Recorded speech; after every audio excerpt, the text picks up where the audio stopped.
A paz do Senhor Jesus, eu sou a doutora Mariana Mendes. Hoje, 24 de janeiro de 2024, quero compartilhar uma palavra do céu, que está em Joel 2:28, que diz assim: E depois disso, derramarei do meu espírito sobre todos os povos. Os seus filhos e as suas filhas profetizarão, os velhos terão sonhos, os jovens terão visões. Essa profecia dada ao profeta Joel centenas de anos antes da vinda do Senhor Jesus, irmãos, foi concretizada após a vinda com morte e ressurreição de Jesus, onde Jesus, no seu ministério terreno, ele disse aos apóstolos: eu subirei aos céus, mas virá o Consolador que ficará com vocês até o dia da minha segunda grande volta.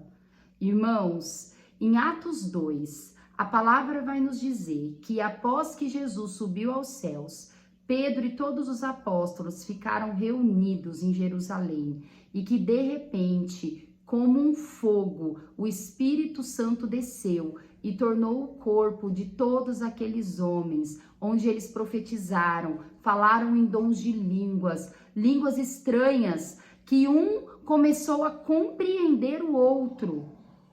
A palavra vai dizer que todo aquele povo começou a ficar atônito e muitos ficaram surpresos em estranhamento. E Pedro, tomado pelo Espírito Santo, disse àquele povo: irmãos, nós lemos em Joel que os filhos e as filhas profetizariam e os velhos teriam visões e os jovens teriam sonhos. E hoje está concretizando a profecia de Deus através da pessoa de Jesus Cristo, que tornou-se homem, que fez grandes maravilhas e prodígios, onde nós podemos ver.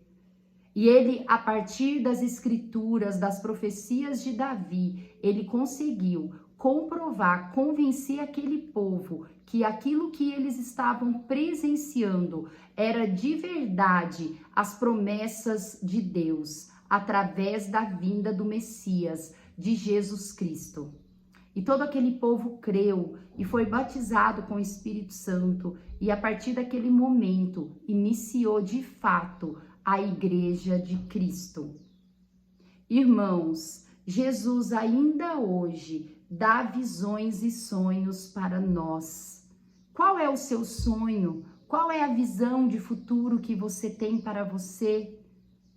Jesus, ele permite que nós sonhemos.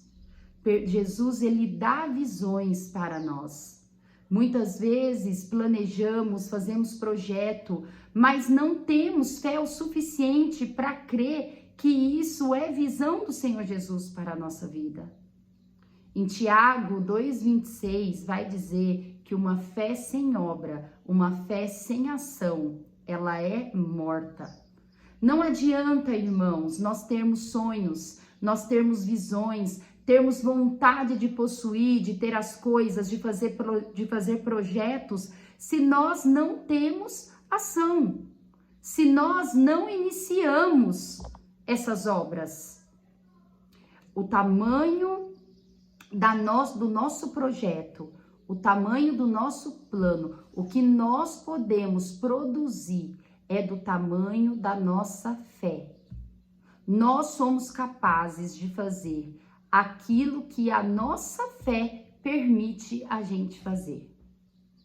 Irmãos, muitas vezes na vida terrena, nós vemos grandes homens, empresários fazer grandes obras onde saem do nada. E nós falamos: meu Deus, como que foi possível essa pessoa conquistar tudo isso? E essa pessoa, irmãos, algum dia ela teve uma visão, ela teve um sonho dada por Deus. E ela teve ação, ela teve fé suficiente para poder realizar. Irmãos, as suas obras são do tamanho da tua fé. Se você tem um sonho, se você tem uma visão, comece ainda em 2024, com Jesus, orando a Jesus, clamando a Jesus. Comece a colocar em prática. pois Jesus ele vai confirmar para nós se esse plano vem dele ou não, se ele vai abençoar ou não. Mas eu adianto, irmãos, que o tamanho da tua obra será o tamanho da sua fé. Jesus veio a dizer que se a nossa fé for do tamanho de um grãozinho de mostarda, nós teremos capacidade de mover os montes. Qual é o tamanho da tua fé? Qual é o tamanho do teu sonho? Se você me disser o tamanho da tua fé e o tamanho do teu sonho, eu sou capaz de te dizer aonde você chegará. Confie em Jesus. Confie que você é o templo do Espírito Santo. Confie que o Espírito Santo é capaz de fazer grandes coisas a partir de você, a partir de mim. A meditação hoje diz: a fé não nega a realidade, mas crê que Deus Pai é poderoso para transformá-la. Eu, sozinha, eu não sou capaz de nada, mas através da minha fé, eu sei que eu tenho condição de fazer várias coisas.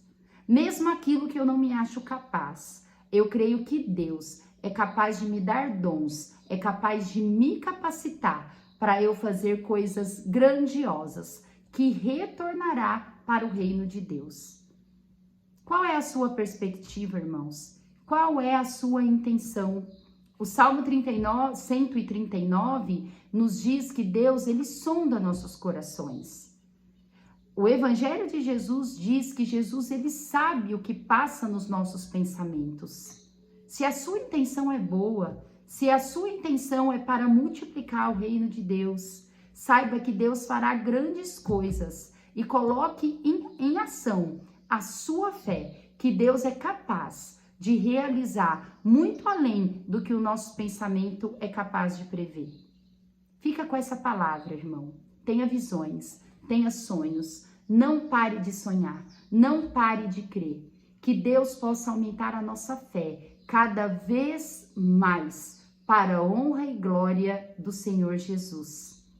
A leitura bíblica de hoje está no Salmos 12, um Salmos de Davi. Irmãos, como eu sou empolgada com os Salmos. Eu amo os Salmos. Salmo é direção para minha vida. Davi me inspira. Ele me inspira a orar, a dizer para Deus com intimidade, falar para Deus as coisas que estão acontecendo no meu dia a dia. Davi me inspira, pois ele de fato fazia isso. Ele colocava suas impressões, os seus desejos, aquilo que angustiava a vida dele, todas as imperfeições da vida dele, os pecados. Ele pedia perdão para o Senhor, ele reconhecia que ele era falho. Os Salmos de Davi é maravilhoso, pois ele é humano, né? Davi, ele é humano como nós.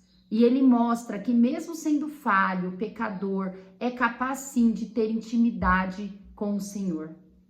Quanta inspiração, né, irmãos? E hoje eu quero compartilhar a leitura bíblica do Salmo 12, que são 8 versículos maravilhosos, onde ele vai falar: auxílio contra a falsidade. Socorro, Senhor, porque já não há homens piedosos. Desapareceram os fiéis entre os filhos dos homens. Falam com falsidade uns aos outros. Falam com lábios bajuladores e coração fingido. Corte o Senhor todos os lábios bajuladores, a língua que fala soberbamente, pois dizem: com a língua prevaleceremos, os lábios são nossos. Quem é Senhor sobre nós? Por causa da opressão dos pobres e do gemido dos necessitados, eu me levantarei agora, diz o Senhor, e porei a salvo a quem por isso suspira. As palavras do Senhor são palavras puras, prata refinada em cadinho de barro, depurada 7 vezes. Sim, Senhor, tu nos guardarás desta geração, nos livrarás para sempre. Por todos os lugares andam os perversos, quando entre os filhos dos homens a vileza é exaltada. Davi aqui menciona o quão os homens não são confiáveis, a falsidade dos homens, que muitas vezes falam palavras boas de se ouvir, mas que nas nossas costas têm atitudes e falam de coisas que não são verdadeiras. E Davi pede proteção contra os homens falsos. Irmãos, os homens realmente não são de confiança, mas a palavra vai dizer que Deus, ele não é homem, ele não tem as mesmas características falsas que o homem terreno tem. Por isso que a nossa confiança, irmãos, tem que ser sempre depositada em Deus. E todas as relações humanas, seja no casamento, seja no trabalho, nós temos que pedir proteção para Deus. Pois Deus, ele não é homem para que minta para nós. Ele não é homem para nos enganar. O homem sim. Mas a nossa confiança, assim como de Davi, tem que estar 100% em Jesus Cristo. Confiando que ele dará a direção, que ele nos protegerá da maldade humana. E que ele pode, sim, Senhor, tu nos guardarás desta geração, nos livrarás para sempre. Assim diz o salmista Davi. Que Deus possa abrir os nossos olhos, tirar as escamas dos nossos olhos, mostrar para nós quem são as pessoas que para conosco são falsas, quem não é digno de confiança. Vamos crer que o Senhor nos guardará, nos livrará da falsidade humana, para a honra e glória do nome do Senhor Jesus. Amo vocês, irmãos, em Cristo Jesus. Até amanhã, em nome de Jesus.